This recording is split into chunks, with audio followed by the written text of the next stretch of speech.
Dahil marami pa pong gagawin sa araw. Kaya marami pa pong malaki pa yung gagastusin ko dyan para matapos. Wala pa ako sa kalahati. Nag-uumpisa pa lang po ako. Kasi nag-iisa lang po ako nagpapagawa ng bahay na yan. Kaya marami pong dadaanan bago matapos yung bahay. Masyado kasing malaki. Yan po yung bahay na nagtatrabaho ako before sa Saudi. Yan po yung napagawa ko. Kaya nung nandito po ako sa Qatar, ayan po inuumpisahan ko na naman pa para matapos. Ang hirap magpagawa ng bahay lalo na kapag nag-iisa ka lang. Nag-isa lang kasi ako nagpapagawa niyan. Noon kasi talaga pa ako at nag-aaral.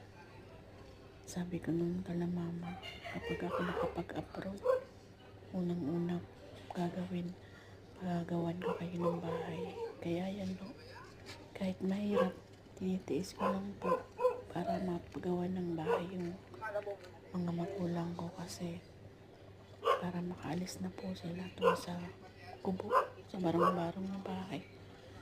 Kung saan yung mahirap dahil kapag umuulan, tumutulo din po.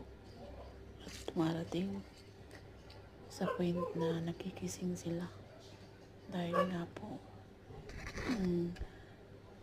bubong ng bahay namin ay lipa lang.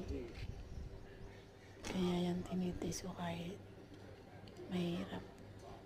3 taon na po ako dito sa Qatar. Hindi po ako nagbakasyon.